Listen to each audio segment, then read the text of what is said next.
നമുക്കൊരു cut off ഒക്കെ വേണമെങ്കിൽ ഒരു പറഞ്ഞു കഴിഞ്ഞാൽ ഏകദേശം എത്ര ഇരിക്കുമല്ലേ സാറേ? പക്ഷെ എന്തിനാ ചെയ്തെന്ന് തോന്നിയ ഒരു ചോദ്യം വരെ അതിന്റെ അകത്ത്. അപ്പൊ ഇത് നോക്കിയ കുട്ടി തീർച്ചയായും അവിടെ കിടന്ന് കളിക്കും. അപ്പൊ ആ എന്താ കിട്ടാത്ത ഇതിന്റെ എറാണോ അവന്റെ സ്വന്തം പറ്റിയ എറാണോ എന്ന് കരുതിയിട്ട് ടൈം ക്വസ്റ്റ്യൻ ഒരുപാട് സമയം റീൽ ചെയ്ത് പോകാനുള്ള ചാൻസ് ഉള്ളത്. അത് ഇതേ പ്രശ്നം ബയോളജിയിൽ പറയുന്നുണ്ട്. ക്വസ്റ്റ്യൻ മിസ്റ്റേക്ക് ഉണ്ട്. നിങ്ങളിപ്പം സപ്പോസ് ഫസ്റ്റത്തെ നീറ്റ് എക്സാമിന് അത് ക്യാൻസൽ ചെയ്ത എക്സാമിന് സപ്പോസ് നിങ്ങൾക്കൊരു 650+ കിട്ടിക്കഴിഞ്ഞാൽ അപ്പോൾ അങ്ങനത്തെ പ്രശ്നം വരുമ്പോൾ ഇവർ വിചാരിച്ച രീതിയിൽ ആൻസറിലേക്ക് എത്തിയിട്ടില്ലെങ്കിൽ കുട്ടികൾക്ക് എഴുതാനൊക്കെ ടെൻഡൻസി ഉണ്ടാവും. കുറെ സമയം എടുത്തിട്ടാണ് ആൻസർ കിട്ടും. അതൊക്കെ എഫക്ട് വരാൻ പോകുന്നത് നമ്മുടെ ഫിസിക്സിലാണ്. അപ്പോൾ സാറേ റീനീറ്റ് 2026 ഫിസിക്സ് ക്വസ്റ്റ്യൻ പേപ്പറിനെ കുറിച്ച് സാർക്ക് എന്താണ് അഭിപ്രായം? റീനീറ്റിന്റെ എക്സാമിനേഷൻ വരുന്ന സമയത്ത് ആക്ച്വലി നടന്ന ആദ്യത്തെ പരീക്ഷ അപേക്ഷിച്ച് ഒരുപാട് ക്വാളിറ്റി കൂടിയ ക്വസ്റ്റ്യൻസ് ആണ് വന്നിട്ടുള്ളത്. ഒന്നാമത്തെ കാര്യം നമ്മളിപ്പം അനലൈസ് ചെയ്ത് നോക്കിയാൽ ആ നമ്പേഴ്സ് നോക്കുകയാണെങ്കിൽ ഏകദേശം ഒരു 20 ക്വസ്റ്റ്യൻസിന്റെ അടുത്ത് ഈസി ക്വസ്റ്റ്യൻസ് ആയിരുന്നു. ഒരു 20 ക്വസ്റ്റ്യൻസിന്റെ അടുത്ത് മോഡറേറ്റ് ആണ്. ഒരു 5 ക്വസ്റ്റ്യൻസിന്റെ അടുത്ത് റീസണബിളി ഡിഫിക്കൽട്ട് എന്ന് പറയാവുന്ന ക്വസ്റ്റ്യൻസ്. പിന്നെ ശ്രദ്ധിക്കേണ്ട പ്രധാനപ്പെട്ട ഒരു കാര്യം, ചില ക്വസ്റ്റ്യൻസ് വളരെ ട്രിക്കിയാണ്. ക്വസ്റ്റ്യൻ മര്യാദയ്ക്ക് വായിച്ചിട്ടില്ലെങ്കിൽ ആ എക്സാം സ്ട്രെസ്സിന്റെ സമയത്ത് ക്വസ്റ്റ്യൻ പ്രോപ്പറായിട്ട് ജഡ്ജ് ചെയ്യുന്നതിൽ എറർ വന്നു കഴിഞ്ഞാൽ തെറ്റിക്കാനുള്ള ചാൻസ് ഉള്ള ക്വസ്റ്റ്യൻസ് ഒന്ന് രണ്ടെണ്ണമുണ്ട്. പിന്നെ കോൺസെപ്ച്വൽ എറർ വരുത്തി കഴിഞ്ഞാൽ റോങ് ആൻസർ കിട്ടാനുള്ള ചാൻസും അതേപോലെ തന്നെ ആ റോങ് ഓപ്ഷൻ അവിടെ ഉണ്ടായിരിക്കുകയും ചെയ്യും. അപ്പൊ പെട്ടെന്ന് കുട്ടികൾ മാർക്ക് ചെയ്ത് പോകുന്ന ഒരു പ്രോബ്ലം ചില ക്വസ്റ്റ്യനിൽ വരാം. പിന്നെ ചാപ്റ്റർ സ്കിപ്പ് ആയിട്ട് വന്നിട്ടുണ്ട് ക്വസ്റ്റ്യൻസ് ചെയ്യാത്തത് ഏതെങ്കിലും നമുക്ക്. വേവ് ഓപ്റ്റിക്സ് സർപ്രൈസിംഗിലി ക്വസ്റ്റ്യൻസ് ഉണ്ടായിരുന്നില്ല. സോളിഡ്സ് ക്വസ്റ്റ്യൻസ് ഇല്ല. പക്ഷെ അത് യൂഷ്വലി എക്സ്പെക്ടഡ് ആണ്. പക്ഷെ വേവ് ഓപ്റ്റിക്സ് നമ്മൾ എക്സ്പെക്ട് ചെയ്തിട്ടുണ്ടായിരുന്നില്ല. ചോദ്യങ്ങൾ ചില ചാപ്റ്ററുകളിൽ കേറിയില്ല. എക്സാക്ട്ലി. അതേപോലെ ചെറിയ ചാപ്റ്റേഴ്സിന് കൂടുതൽ ശരിക്കും എനിക്ക് തോന്നുന്നു ടൈം വലിയൊരു ഫാക്ടർ ആവാൻ സാധ്യതയുണ്ട്. ബയോളജി അതെ പറയുന്നു. ബയോളജി നമ്മൾ ബയോളജി ടീച്ചേഴ്സ് ഇതിനെക്കുറിച്ച് നമ്മൾ ഡിസ്കഷൻ ചെയ്തിരുന്നു. ടൈം മാനേജ് ചെയ്യുന്നു. അപ്പോൾ അവരെ ടൈം നമുക്ക് നഷ്ടപ്പെടുത്തിയിട്ടുണ്ടെങ്കിൽ തീർച്ചയായിട്ടും ഫിസിക്സിന് ചിലപ്പോൾ അറിയുന്ന ക്വസ്റ്റ്യൻ കൂടി ചിലപ്പം കയ്യിൽ നിന്ന് മുന്നും തന്നെ ചിലപ്പോൾ OMR വാങ്ങിയിട്ടുണ്ടാവാം. ചാൻസസ് ഉണ്ട്. പിന്നെ ACന്റെ ക്വസ്റ്റ്യൻ ന്യൂമറിക്കൽ കുറേ ചെയ്ത് വരാണ്. പക്ഷെ എന്തിനാ ചെയ്തെന്ന് തോന്നിയ ഒരു ചോദ്യം വരെ അതിന്റെ അകത്ത്. കാരണം കഷ്ടപ്പെട്ട് സോൾവ് ചെയ്യും. റെസൊണൻസ് കണ്ടീഷൻ പെട്ടെന്ന് നമുക്ക് പീക്ക് കറണ്ട് കിട്ടുന്നത് അത് ഭയങ്കര ഇമ്പോർട്ടന്റ് ആയിട്ട് പോയിന്റ്. ചില ക്വസ്റ്റ്യൻസ് നമ്മൾ കോൺസെപ്റ്റ് അറിയെങ്കിൽ നമുക്ക് ഒറ്റയടിക്ക് തന്നെ ആൻസർ ചെയ്യാൻ പറ്റും, ന്യൂമറിക്കൽ ഇവാലുവേഷൻ ഇല്ലാതെ. എന്നാൽ ആ കോൺസെപ്റ്റ് അത്രയും സ്ട്രോങ് അല്ലെങ്കിൽ നമ്മൾ വെറുതെ ന്യൂമറിക്കൽ ഇവാലുവേഷനിൽ സമയം കളയുന്ന ഒരു സാഹചര്യം. അപ്പൊ അത് മറ്റു ക്വസ്റ്റ്യൻസിലേക്കുള്ള സമയത്തിന് ഒരുപാട് ബാധിക്കും. ടൈം വളരെ ഇമ്പോർട്ടന്റ് ആവും. പിന്നെ കറണ്ടിനകത്ത് ക്വസ്റ്റ്യൻ കുറഞ്ഞു. നമ്മൾ നേരത്തെ ക്വസ്റ്റ്യൻ സീരീസ് കോമ്പിനേഷന്റെ അത് ചെയ്യാനൊന്നും ജസ്റ്റ് ഈ ആൻസർ വരില്ല ഈ ആൻസർ വരില്ല എന്ന് പറഞ്ഞ് പിക്ക് ചെയ്താൽ പോകുന്ന ചോദ്യങ്ങൾ. അതേപോലെ നമ്മുടെ വെർനിയർ കാലിപ്പറിന്റെ ഒരു ക്വസ്റ്റ്യൻ ആൻസർ നമുക്ക് 1.06 അത് ഓപ്ഷൻ അതില്ല. അതിനുവേണ്ടി എനിക്ക് തോന്നുന്നത് മിക്കവാറും ഈ ലീസ്റ്റ് കൗണ്ടും അതുപോലെ തന്നെ എററും മിക്കവാറും കുട്ടികൾ എല്ലാവരും നോക്കിയിട്ടുണ്ടാവും. അപ്പൊ ഇത് നോക്കിയ കുട്ടി തീർച്ചയായും അവിടെ കിടന്ന് കളിക്കും. അപ്പൊ എന്താ കിട്ടാത്ത ഇതിന്റെ എററാണോ അവന്റെ സ്വന്തം പറ്റിയ എററാണോ എന്ന് കരുതിയിട്ട് ടൈം ക്വസ്റ്റ്യൻ ഒരുപാട് സമയം റീൽ ചെയ്ത് പോകാനുള്ള ഒരു ചാൻസ് ഉള്ളത്. അത് ഇതേ പ്രശ്നം ബയോളജിയിൽ പറയുന്നുണ്ട്. ക്വസ്റ്റ്യൻ മിസ്റ്റേക്ക് ഉണ്ട്. അപ്പൊ അങ്ങനത്തെ പ്രശ്നം വരുമ്പോൾ ഇവർ വിചാരിച്ച രീതിയിൽ ആൻസറിലേക്ക് എത്തിയിട്ടില്ലെങ്കിൽ കുട്ടികൾക്ക് എഴുതാനൊക്കെ ടെൻഡൻസി ഉണ്ടാവും. കുറെ സമയം എടുത്തിട്ടാണല്ലോ ആൻസർ കിട്ടുന്നത്. അതൊക്കെ എഫക്ട് വരാൻ പോകുന്നത് നമ്മുടെ ഫിസിക്സിലാണ്. പിന്നെ വേറെ ഒന്നുള്ളത് നമ്മൾ ഇൻഡക്ടറിന്റെ ഒരു ചോദ്യം ഉണ്ട്. നമ്മൾ വേഗം കണ്ടാൽ എല്ലാം എഫക്റ്റീവ് എടുത്തിട്ട് സീരീസും പാരലൽ വെച്ച് ചെയ്തു പോകും. പക്ഷെ ആ ഒരു ഓപ്ഷൻ കിട്ടൂല. A-ന്റെയും B-ന്റെയും പറഞ്ഞ പോയിന്റ് ആണ് അവർ കൃത്യമായിട്ട് അവർ പറഞ്ഞിരിക്കുന്നത്. ക്വസ്റ്റ്യൻ കൃത്യമായിട്ട് വായിച്ചിട്ടില്ലെങ്കിൽ പ്രശ്നമുള്ള ചാൻസ്. പിന്നെ വേറെ ഒന്നുള്ളത് നമ്മുടെ ഡയോഡിന്റെ ഒരു ചോദ്യം ഉണ്ട്. ചില സമയത്ത് നമ്മൾ ധൃതി പിടിച്ച് പോകുന്ന സമയത്ത് സെൻട്രൽ ഡയോഡ് കണക്ഷൻ ഉണ്ടോ ഇല്ലയോ നോക്കാൻ പറ്റില്ല. ആൻസർ തെറ്റിക്കാനുള്ള ചാൻസ് കൂടുതലാണ്. അപ്പൊ ഒരുപാട് ഇങ്ങനത്തെ ചില എന്താ പറയാ മിസ്റ്റേക്സ് വരാൻ പോസിബിലിറ്റി ഉള്ള ഒരുപാട് ജംഗ്ഷൻസ് ആ ക്വസ്റ്റ്യൻസിൽ മൊത്തത്തിലുണ്ട്.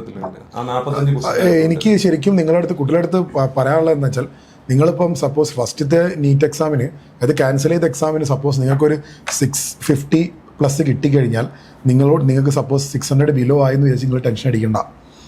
ഞങ്ങൾ പറഞ്ഞതുപോലെ അത്ര സിമ്പിളായിട്ടല്ല ഫിസിക്സ് എന്നാണ് നമ്മൾ പറഞ്ഞു വരുന്നത്. അല്ലേ സാറേ? അതെ. അപ്പം RP അപ്പൊ അങ്ങനെയാണെങ്കിലേ എക്സെപ്ഷണലി പഠിച്ച നന്നായി പ്രിപ്പയർ ചെയ്ത ഒരു കുട്ടിക്ക് എത്ര ക്വസ്റ്റ്യൻസിന്റെ മേലെ സ്കോർ ചെയ്യാൻ പറ്റും? എനിക്ക് തോന്നുന്നു വളരെ പ്ലാൻഡ് ആയിട്ടും അതേപോലെ തന്നെ ഒരു ടെൻഷനും ഇല്ലാതെ നല്ല വളരെ പ്ലാൻഡ് ആയിട്ട് സിസ്റ്റമാറ്റിക് ആയിട്ട് പഠിച്ചിട്ട് എക്സാം എഴുതി അതേ രീതി എക്സാം എഴുതിയ ഒരു കുട്ടിക്ക് 40+ എന്തായാലും ചെയ്യാൻ പറ്റും. സംവേ ബിറ്റ്വീൻ 30 to 40 ആയിരിക്കും. കാരണം വെച്ചാൽ നന്നായി പഠിച്ച പ്രോപ്പറായി ചെയ്തൊരു കുട്ടിക്ക് അധികം റിസ്ക് എടുക്കുന്നില്ല എന്ന് തീരുമാനിച്ചാൽ പോലും 40ന്റെ അടുത്ത് ക്വസ്റ്റ്യൻസ് ചെയ്യാൻ പറ്റേണ്ടതാണ്. കറക്റ്റ്. പിന്നെ വേറെന്ന് വെച്ചാൽ സ്വതവേ ഫിസിക്സിനകത്ത് ന്യൂമറിക്കൽസ് അത് ഡെസിമൽസിന് ഒരുപാട് കളികൾ ഉണ്ടാവില്ല. അത് ഇപ്രാവശ്യത്തെ പരീക്ഷ വന്നിട്ടില്ല. അതേപോലെ പിന്നെ നമ്മുടെ സ്റ്റേറ്റ്മെന്റ് അത് വലിയൊരു ഒരു പക്ഷേ എനിക്ക് തോന്നുന്നു ബയോളജിയിൽ അങ്ങനെ കളിച്ചോണ്ടായിരിക്കും ചിലപ്പോൾ ഫിസിക്സിലും ഫിസിക്സിൽ അത് വരാഞ്ഞത്. ഏറ്റവും കൂടുതൽ ഫിസിക്സ് അസോസിയേഷൻ റീസൺ വന്നാലായിരിക്കും കുട്ടികൾക്ക് സ്റ്റേറ്റ്മെന്റും അതിന്റെ കൂടെ. ഇത്തവണ അതില്ല. ന്യൂമറിക്കൽസ് ആണ്. ന്യൂമറിക്കൽസ് നമ്മൾ എപ്പോഴും പറയുന്നതാണ്. ജെഇ നമ്മളെ മക്കൾ പഠിക്കുമ്പോൾ നമ്മൾ മക്കളോട് പറയാൻ ന്യൂമറിക്കൽസ് നല്ലോണം ഫോക്കസ് ചെയ്യണം.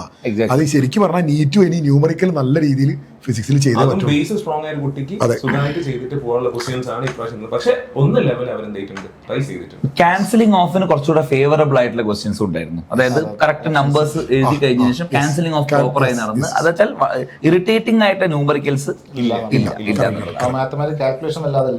അതെ, കുറച്ച് കറേജിയസ് ആയിട്ട് ജസ്റ്റ് സ്റ്റെപ്പ് എഴുതി കഴിഞ്ഞാൽ തന്നെ ക്യാൻസലിംഗ് ഓഫ് കാണാൻ പറ്റും. അങ്ങനെ തന്നെ ചെയ്യാൻ പറ്റും. ഓവറോൾ ഒരു ക്വാളിറ്റി ഉള്ള പേപ്പർ ആയിട്ടാണ്. തീർച്ചയായിട്ടും. അതാണ് ഫൈനലി നമ്മൾ പറയണമെന്ന് വെച്ചാൽ ഇത് ശരിക്കും നല്ലോണം പ്രിപ്പയർ ചെയ്തൊരു കുട്ടിക്ക് ശരിക്കും നല്ല ആപ്റ്റ് ആയിട്ടുള്ള ക്വസ്റ്റ്യൻ പേപ്പർ. നമ്മളെല്ലാം ആഗ്രഹിക്കുന്ന രൂപത്തിൽ എക്സാക്ട്ലി. ടഫ് ആണെന്ന് ചോദിച്ചാൽ ഒരുപാട് കുട്ടികളെ മെന്റലി ടഫ് ആക്കുന്നതും ഇല്ല. ബട്ട് ശരിക്കും പറഞ്ഞാൽ ഒന്നായിട്ട് അങ്ങ് സിമ്പിൾ ആയിട്ട് സ്കോർ ചെയ്യാൻ. ഹലോ മക്കളെ, ഇപ്പം നമ്മൾ 2026 നീറ്റ് അങ്ങനെ നമുക്കിന്ന് നമ്മുടെ മുന്നിൽ എത്തിയ എക്സാം എല്ലാവരും നല്ലപോലെ എഴുതിയിട്ടുണ്ടെന്ന് വിചാരിക്കുന്നു. അപ്പം നമ്മളതിൻ്റെ ഒരു അനാലിസിസ് കെമിസ്ട്രീനെ കുറിച്ചൊന്ന് ചർച്ച ചെയ്യുകയാണെങ്കിൽ നമ്മൾ കഴിഞ്ഞൊരു 2020 രണ്ടാമത്തെ നീറ്റ് ആണുള്ളത്. ഫസ്റ്റ് നീറ്റ് നമ്മൾ കമ്പയർ ചെയ്യാം, വേറെ നീറ്റ് ഒന്നും വേണ്ട. കമ്പയർ ചെയ്യുമ്പോൾ കുറച്ച് നിലവാരം കൂടിയിട്ടുണ്ട്. ഒന്നുകൂടെ സ്റ്റാൻഡേർഡ് ആയിട്ടുണ്ട് ക്വസ്റ്റ്യൻസ്. സ്റ്റാൻഡേർഡ് ആയിട്ടുണ്ട് ക്വസ്റ്റ്യൻ. പിന്നെ ഇൻഓർഗാനിക് എന്നൊക്കെ വളരെ easy questions, almost direct questions തന്നെയാണ് പറയാൻ പറ്റും. ഡി ബ്ലോക്കിലും ഒക്കെ നമുക്ക് D block coordination direct questions ആണ് ചോദിച്ചത്. എന്നാൽ ന്യൂമറിക്കലിലോട്ട് വരുന്ന സമയത്ത് ശ്രദ്ധിച്ച് ചെയ്തിട്ടില്ലെങ്കിൽ അത് തെറ്റാനുള്ള സാധ്യത വളരെ കൂടുതലാണ്. ക്വസ്റ്റ്യൻസ് ഒക്കെ വളരെ ലോ ലെവലിൽ ചോദിച്ചിട്ട് ലോ ലെവലിൽ ചോദിക്കും. നല്ലൊരു പിന്നെ സൈക്ലിക് പ്രോസസിന്റെ ആ കേസൊക്കെ ഒരു രസത്തിൽ എടുക്കാൻ പറ്റിയ ആസ്വദിച്ച് ചെയ്യാൻ പറ്റും. സമയങ്ങളൊക്കെ ചെയ്യാൻ പറ്റുന്ന ഒരു ഇക്വിലിബ്രിയം ക്വസ്റ്റ്യൻ കാര്യം മറ്റേ വന്നിട്ടില്ല, സാധിച്ചില്ലല്ലോ. പിന്നെ KSP കാൽക്കുലേറ്റ് ചെയ്യാനുള്ള കുറച്ച് ടൈം എടുക്കുന്നുള്ളൂ. പക്ഷെ അത് കറക്റ്റ് ചെയ്യണം.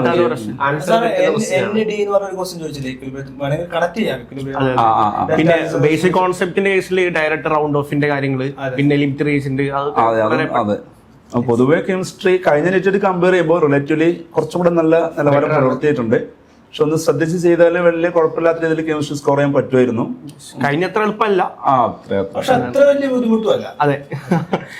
നമുക്ക് കട്ട് ഓഫ് ഒക്കെ വേണമെങ്കിൽ ഒരു പറഞ്ഞു കഴിഞ്ഞാൽ ഏകദേശം എത്ര ഇരിക്കുമല്ലേ സാറേ? ഒരു 550 to ഒരു 580 അടിയിലാണ് കട്ട് ഓഫ് വരാൻ സാധ്യത. ഒരു കുറച്ചുകൂടി നിലവാരമുള്ള ക്വസ്റ്റ്യൻ ആണ് പ്രാവശ്യം ചോദിച്ചതെന്നാണ്. പക്ഷെ ഓർഗാനിക്കിനെ കുറിച്ച് നമ്മളൊന്നും പറഞ്ഞില്ല. ഓർഗാനിക് കുറച്ച് ചെയ്യാനുണ്ട്, പക്ഷെ ഉത്തരം കിട്ടാത്ത പ്രശ്നങ്ങളില്ല. ലോക്ക് ആവുന്ന ഒരു വിഷയം അതിൽ വരുന്നില്ല. 2024 ടൈപ്പ് ക്വസ്റ്റ്യൻ ഒന്നും അങ്ങനത്തെ ടൈപ്പ് ക്വസ്റ്റ്യൻ ഒന്നും ചോദിച്ചിട്ടില്ല. പിന്നെ വെരി ഡയറക്റ്റ് അല്ല. അതെ, അത്രേ ഉള്ളൂ. ഹാഡിയേഴ്സ്, അപ്പോൾ നമ്മുടെ അവസാനമായ യുദ്ധം കഴിഞ്ഞിരിക്കുകയാണ്. 2026 നീറ്റും കഴിഞ്ഞു, റീനീറ്റും കഴിഞ്ഞു. അപ്പോൾ അതിൻ്റെ ഒരു ബയോളജി പേപ്പർ ഇവാലുവേഷൻ്റെ ഭാഗമായിട്ടാണ് ഞങ്ങൾ 4 പേരും, അതായത് ബയോളജി ഡിപ്പാർട്ട്മെൻറ്റ് ഇവിടെ നിങ്ങളുടെ മുന്നിൽ വന്നിരിക്കുന്നത്. സാധാരണ രീതിയിൽ എല്ലായ്പ്പോഴും ഉള്ള പോലെ തന്നെ ബയോളജി ഒരു നോർമൽ പേപ്പർ ആയിരുന്നു എന്ന് പറയുന്നതായിരിക്കും കുറച്ചുകൂടെ യാഥാർത്ഥ്യത്തിലോട്ട് ഇറങ്ങിയിരിക്കുന്ന കാര്യമെന്ന് പറയുന്നത്. ഒരു എസ്പെഷ്യലി സുവോളജിയുടെ കാര്യം പറഞ്ഞു കഴിഞ്ഞാൽ സാധാരണ രീതിയിൽ ചോദിക്കുന്നത് നിങ്ങൾ കണ്ടു പരിചയമുള്ള പേപ്പറുകളൊക്കെ തന്നെ അല്ലെങ്കിൽ ക്വസ്റ്റ്യൻസ് ഒക്കെ തന്നെയാണ് ഈ വർഷവും റിപ്പീറ്റ് ചെയ്ത് വന്നിരിക്കുന്നത്. പക്ഷേ ചെറിയൊരു പ്രശ്നം പറ്റിയിരിക്കുന്നത് എന്താണെന്ന് വെച്ചാൽ ഒരു 2, 3, 4 ക്വസ്റ്റ്യൻസ് അത് നമുക്ക് കുറച്ചധികം ഡൗട്ട് വരുന്ന ക്വസ്റ്റ്യൻസ് ആണ്. അപ്പോൾ അതിനൊരു പ്രശ്നം ഉണ്ടായിരിക്കുന്നത് എവിടെയാണെന്ന് വെച്ച് കഴിഞ്ഞാൽ ചില ചാപ്റ്റേഴ്സ് ഇപ്പോൾ ബോട്ടണിക്കകത്തായി കഴിഞ്ഞാൽ പോലും ചില ചാപ്റ്റേഴ്സ് ഉണ്ടല്ലോ സാറേ. അതായത് നമുക്ക് എങ്ങനെയാണെന്ന് വെച്ച് കഴിഞ്ഞാൽ ഈ ചാപ്റ്ററിനകത്ത് നിന്ന് ക്വസ്റ്റ്യൻ വിടാൻ നമുക്ക് ബുദ്ധിമുട്ടാണ്. കാരണം എസ്പെഷ്യലി നമ്മളിപ്പോൾ ലിവിംഗ് വേർഡിൽ നിന്നൊക്കെ നമുക്ക് ക്വസ്റ്റ്യൻ വിടാൻ പറ്റും, ഒരിക്കലും നമുക്ക് വിടാൻ പറ്റില്ല. അപ്പോൾ അങ്ങനെ എക്സ്ക്രീഷനകത്ത് വന്നിരിക്കുന്ന ക്വസ്റ്റ്യൻസ്, കാരണം എല്ലാവർക്കും അറിയുന്ന ചാപ്റ്ററാണത്. അപ്പം അതിനകത്ത് ക്വസ്റ്റ്യൻ വിടാൻ നമുക്ക് ഭയങ്കര ബുദ്ധിമുട്ടായിരിക്കും. അത്തരം ചാപ്റ്ററിനകത്ത് നിന്ന് കുറച്ച് കോംപ്ലിക്കേറ്റഡ് ആയിട്ടുള്ള ക്വസ്റ്റ്യൻസ് ഇത്തവണ വന്നിട്ടുണ്ട്. കോംപ്ലിക്കേറ്റഡ് എന്ന് പറയുമ്പോൾ എന്താണ് സംഭവിച്ചതെന്ന് വെച്ച് കഴിഞ്ഞാൽ ആൻസർ കീ ഇല്ലാത്ത ക്വസ്റ്റ്യൻസ് വന്നിട്ടുണ്ട്. അതേപോലെ തന്നെ ഭയങ്കര ഡൗട്ട്ഫുൾ ആയിട്ട് വരുന്ന ക്വസ്റ്റ്യൻസ് വന്നിട്ടുണ്ട്. അപ്പോൾ അതൊക്കെ കൂടെ വന്നു കഴിഞ്ഞപ്പം സംഭവിച്ചത് എന്താണെന്ന് വെച്ച് കഴിഞ്ഞാൽ കുട്ടികളുടെ ഇടയിൽ ആ ക്വസ്റ്റ്യൻസിന്റെ പുറത്തിരുന്നിട്ട് it may take more than 1 minute. അപ്പം എനിക്ക് തോന്നുന്നു അതൊരു പക്ഷേ സോളജിയുടെ അകത്ത് കണ്ടിരിക്കുന്നതാണ്, ബോട്ടണിക്കകത്ത് അങ്ങനെ ഉണ്ടെന്ന് നിങ്ങൾ പറയാം. അപ്പം അങ്ങനത്തെ ക്വസ്റ്റ്യൻസ് വന്ന സമയത്ത് അത് ചിലപ്പോൾ അവരുടെ ഫിസിക്സ് ആൻഡ് കെമിസ്ട്രിയുടെ സമയം അക്വയർ ചെയ്തിട്ടുണ്ടായിരിക്കാം മേ ബി. അതുകൊണ്ട് തന്നെ ഉറപ്പായിട്ടും ഒന്നുകിൽ ഫിസിക്സ് അല്ലെങ്കിൽ കെമിസ്ട്രി അവർക്ക് ടഫാണ് എന്നുള്ള ഒരു കോമൺ ഒപ്പീനിയനാണ് ഇപ്പൊ നമ്മൾ എയറിൽ കേട്ടുകൊണ്ടിരിക്കുന്നത് അല്ലേ. അപ്പൊ എനിക്ക് തോന്നുന്നു ഏകദേശം ഒരു 47ഓളം ക്വസ്റ്റ്യൻസ് ഇത്തവണ ആസ് യൂഷ്വൽ ചോദിക്കുന്ന പോലെ തന്നെ സുവോളജിക്കകത്താണ് വന്നിരിക്കുന്നത്. റിമൈനിങ് ക്വസ്റ്റ്യൻസ് ഓൾമോസ്റ്റ് 43 ക്വസ്റ്റ്യൻസോളം 3 ക്വസ്റ്റ്യൻസോളം ബോട്ടണിക്കകത്താണ് വന്നിരിക്കുന്നത് അല്ലേ. അപ്പൊ അതിനകത്ത് തന്നെ ഒരു വളരെ ഇമ്പോർട്ടന്റ് ആയിട്ടുള്ള ഒരു പാറ്റേൺ വാരിയേഷൻ കണ്ടിരിക്കുന്നത്. സാധാരണഗതിയിൽ നമ്മുടെ ഈ ജെനറ്റിക്സ് 1 അഥവാ principles of inheritance and variations, അതിനകത്ത് നിന്നൊരു 6 ക്വസ്റ്റ്യൻസ് 5 ക്വസ്റ്റ്യൻസ് ഗ്യാരണ്ടീഡ് ആണ്. ഇത്തവണത്തെ ഏറ്റവും വലിയ കോമഡി ജെനറ്റിക്സ് 1 അഥവാ പ്രിൻസിപ്പിൾസിനകത്ത് നിന്നും ജെനറ്റിക്സ് 2 മോളിക്കുലർ വൈസിനകത്ത് നിന്നും 2-നകത്തു നിന്നും 5 ക്വസ്റ്റ്യൻസ് ചോദിച്ചിരിക്കുന്നത്. ഇതേ പ്രശ്നം കാരണം കഴിഞ്ഞ ബയോടെക് എന്നൊക്കെ കുറെ കൊല്ലമായിട്ട് 8, 9, 10 ചോദിച്ചോണ്ടിരിക്കുന്നത്. പ്രാവശ്യം 2 കുറഞ്ഞു. അതിൽ cell unit of life 8 question ചോദിച്ചു.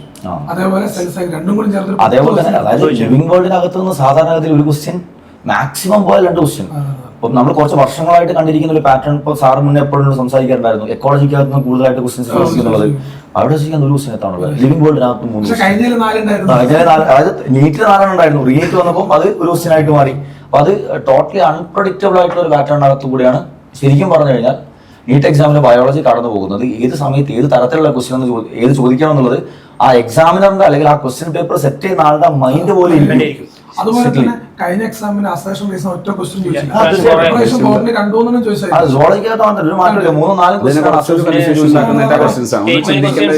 ഒന്ന് കൺഫ്യൂഷൻ ഉണ്ടാകുന്ന രീതിയിൽ തന്നെ ടൈം കുറിച്ചുള്ള എടുത്തു അറിയുന്ന ക്വസ്റ്റ്യൻ ആയിരിക്കും ചെയ്യണമെന്ന ടെൻഡൻസി ഉണ്ടാവില്ല.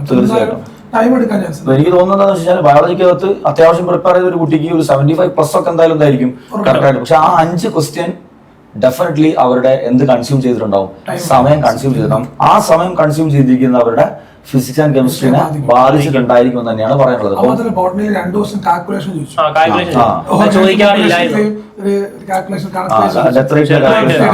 കാൽക്കുലേഷൻ ഒക്കെയാണ് അല്ലേ.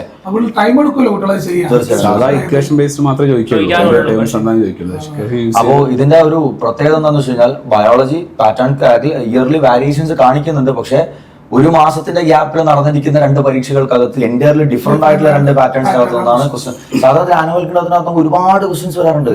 ഇപ്പം വളരെ തുച്ഛമായിട്ടുള്ള നമ്പർ ഓഫ് ക്വസ്റ്റ്യൻസ് ആണ് ഇതിനകത്ത്. അതെ അതെ അതേ പറയാം. ബയോളജിക്കൽ ക്ലാസിഫിക്കേഷന് വെയിറ്റേജ് കൂടി കഴിഞ്ഞപ്പോൾ അനാറ്റമി ഓഫ് ഫ്ലവറിംഗ് പ്ലാന്റ്സിനകത്ത് അതേപോലെ തന്നെയാണ്. തീർച്ചയായിട്ടും ഇപ്പൊ നമ്മൾ പറയുകയാണെങ്കിൽ മൂവ്മെന്റ്സ് ആൻഡ് ലോക്കോമോഷൻ 5 ക്വസ്റ്റ്യനാണ്. സാധാരണ ഇതിൽ ഒരു ഫിസിയോളജി ചാപ്റ്ററിനകത്ത് നിന്ന് 2 ക്വസ്റ്റ്യനാണ് ഒരു ആവറേജ് എടുക്കുമ്പോൾ നമുക്ക് കിട്ടാറുള്ളത്. അപ്പോൾ കഴിഞ്ഞ നീറ്റിന്റെ സമയത്ത് എന്താ സംഭവിച്ചതെന്ന് വെച്ച് കഴിഞ്ഞാൽ ന്യൂറൽ കൺട്രോൾ ആൻഡ് കോർഡിനേഷനകത്ത് നിന്ന് 3 ക്വസ്റ്റ്യൻ ചോദിച്ചു. ഇത്തവണ 1 question. Movements and locomotion 5 question. അതൊരിക്കലും ഒരു ഫാക്കൽറ്റി എന്നുള്ള നിലയിൽ നമ്മൾ പറയാറുണ്ട് 2-3 ക്വസ്റ്റ്യൻസ് ആണ്. കാരണം അത്രയും 6 ഫിസിയോളജി ചാപ്റ്റേഴ്സ് ഉണ്ട് അതിനകത്ത് ചോദിക്കാറുള്ളത്. പക്ഷെ ഇപ്പോൾ പറ്റിയത് എന്താണ്, അത്രയും ക്വസ്റ്റ്യൻസ് ആണ് ഒറ്റ ചാപ്റ്ററിനകത്ത് ചോദിച്ചിരിക്കുന്നത്. അതുകൊണ്ട് ബ്രീത്തിങ്ങിനകത്ത് 1 ക്വസ്റ്റ്യൻ, ബോഡി ഫ്ലൂയിഡ്സ് 2 ക്വസ്റ്റ്യൻ, അങ്ങനെ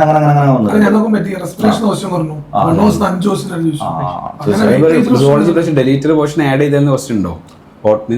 അങ്ങനെ കണ്ടിട്ടില്ല. ഡെലീറ്റഡ് പോർഷൻസിനകത്ത് നിന്ന് ആഡ് ചെയ്തതിനകത്ത് ക്വസ്റ്റ്യൻ ഇല്ല. പക്ഷേ ഉള്ള ക്വസ്റ്റ്യൻസ് തന്നെ ഞാൻ പറഞ്ഞ ബയോളജി ശരിക്കും ടഫാന്ന് പറയാൻ ഒരു 4-5 ക്വസ്റ്റ്യൻസ് ടഫാണ്.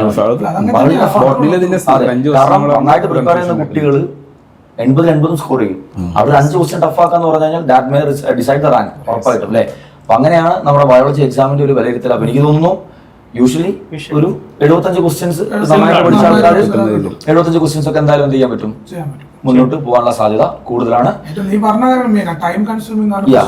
അപ്പം തീർച്ചയായിട്ടും തീരുമാനിക്കുന്ന കുറച്ച് ക്വസ്റ്റ്യൻസ് ഉണ്ട്. 10 താഴെ ക്വസ്റ്റ്യൻസ് നമ്മൾ എക്സ്പെക്ട് ചെയ്യുന്നു നന്നായിട്ട് പെർഫോം ചെയ്തിട്ടുണ്ടാവുന്ന എക്സ്പെക്ട് ചെയ്യുന്നു. And wish you all the very best.